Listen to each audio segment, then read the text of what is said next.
Welcome back to Resolve Essentials 3. Let's jump on in. I'm going to show you some stuff about the timeline, Farilight, and your audio routing. So we'll make this one a little quicker. One way you can keep organized is to customize your timeline. So by default, you can see all these clips are blue and our audio is green. If you want to make your own custom colored clips or tracks, you can do that over here. So if we click in the gray area right here on any of these tracks, you can see we got a little blue stripe here, which matches the clip color. If I right click, you can actually change the track color. So if we made it a different color, that kind of keeps it organized visually. So if you have your base layer as your main A roll, video 2, maybe B roll, video 3, graphics, effects, you can stack all that and visually see that they're different. And then another cool thing is if you grab a clip from one of these other layers and move it, you can see it adopts that track layer's color. Now, one thing you can't do is make a clip have a color. So let's put this back to default. You could choose default color. If I grab this clip in the media pool, and you can see when I click on it, it turns red over here. If I right click it and change the clip color to say green, you can see all the clips are green, and that overrides the track color.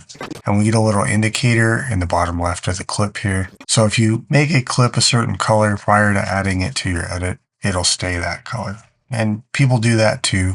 Maybe they tag all their graphics, all their PNGs, that kind of thing. Photos. Now you can also do this with audio. So if you right click down here, change track color, you can make this one a different color as well.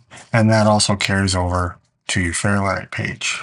And one thing I wanted to show you guys, you can see these two track types. Audio 1 here says stereo 2.0 and audio 2 here says 1.0 mono. If you needed to change a track type on the fly, you can right click in here and then you have change track type 2 and you could choose like a 5.1, an adaptive, a stereo, and a mono. So now we're on the Farilight page. And I want to show you something about the dynamics and EQ section here. So let's pay attention to the mixer. You can see these are highlighted or enabled. And if they're disabled, you can hit Command and click on them and you'll see they'll gray out. Now these are active regardless of this function over here. So what I mean by that is if you have these effects right here, this is where you get your plugins.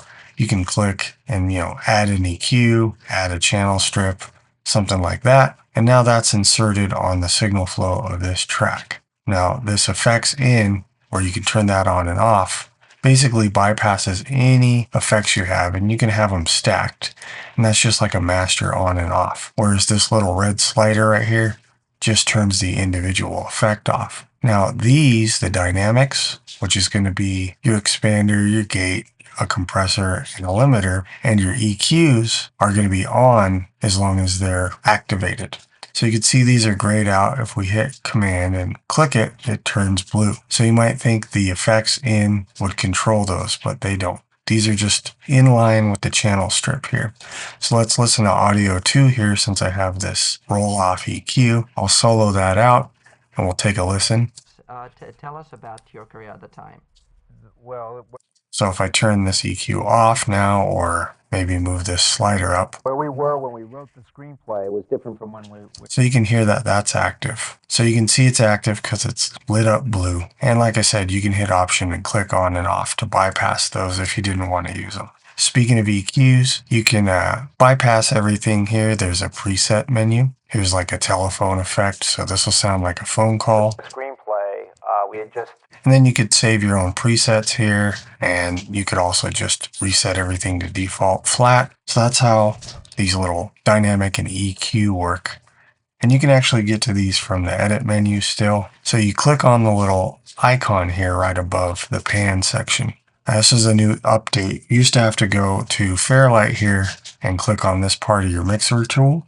But now if you click on the little highlighted icon here, so if we wanted to open Audio 1's dynamics, you can just click on that and now you have access to that right on this page. And that really helps if you're trying to dial in your sound. You can also get to your effects here. So let's go back and I will add, we have channel strip on audio 2. I'm going to turn that on. So now you can see it's yellow when it's on. All your plugins have this little drop down menu where you could change plugins. You could open the effects, and then the little red dot is basically on or off. So same thing, it'll gray out when it's in bypass, and it'll turn on and highlight yellow when it's on. So now this channel strip is available, but if we go back to our edit page and we have our mixer open, and if you don't, it's on the upper right here. Now you can see we open it. You can see the effects is now highlighted, and we could double click that. This opens it up over here. We'll double click the effects again. As you can see, it just opens in the inspector. And then if you want to get the actual pop-up,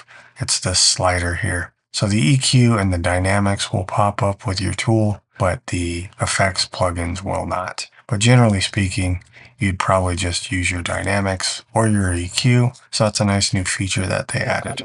Alright, so that's it for this video. Basically just wanted to show you a few things on customizing your timeline, color coding your tracks, and then a little bit on how the signal flow works over there on the Farilight page and if an effect is on or off. So we'll get into a little bit more technical and a little deeper dive on the next video.